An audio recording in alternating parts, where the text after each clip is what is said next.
Hello friends, today we have studied about about OpenCV. So today we're covering this topic. First is introduction of OpenCV, and the second how to build and configuration the library of OpenCV in our system, and the last one is the implementation of OpenCV in Python. So firstly, I introduce OpenCV. So basically, OpenCV stands for open source computer vision. That is a library of programming function, and it's mainly aimed at real-time computer vision and it originally developed by Intel.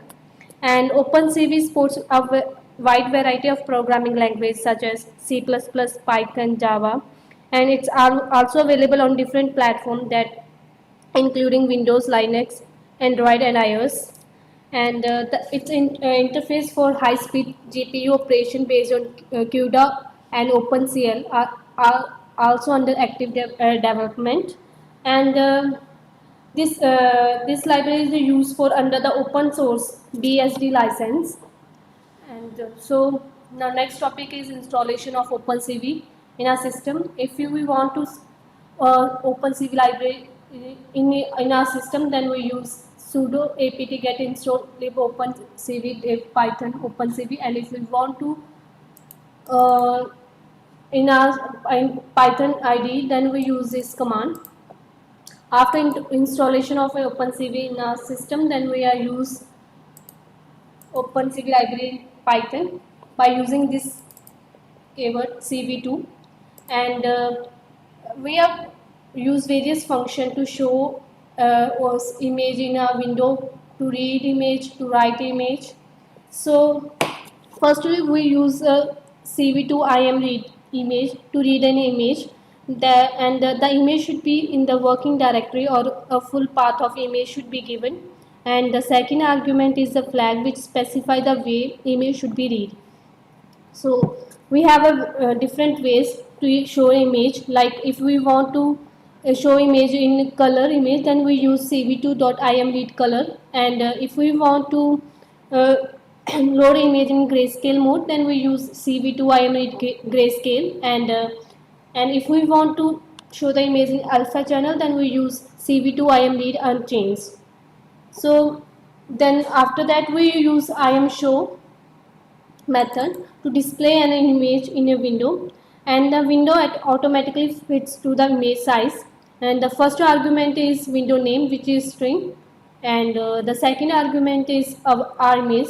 So we can create as many windows as we wish, but with different window names, and then we also use a wait key and destroy all window. So wait key is a keyboard binding function, and its argument is the time in milliseconds, and the function wait for specific milliseconds for any keyboard event, and if we press any key in that time, then the program continues, otherwise it passes 0, and it wait indefinitely for a keystroke that can also be set to detect specific keystroke like.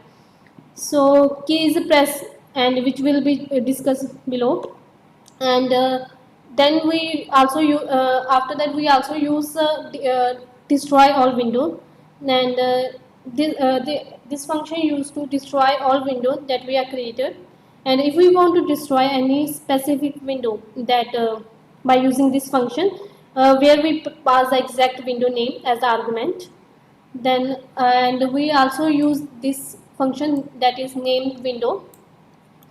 So we this is a special case where we already create a window and load image to it later, and in that case we can specify whether window is resizable or not, and by default its flag is CV2 window auto size, and but if we want to specify flag to be CV2 window normal, that use to resize window, and that will be helpful when image is too large in dimension and adding track by bar to windows.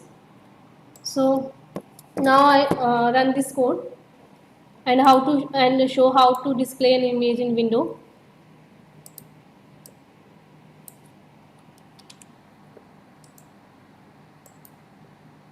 See, here we display an image in window, and we can also write an image. by using this method I am right. And the first argument is here we are specify the path where we want to write the image, and the second is our image.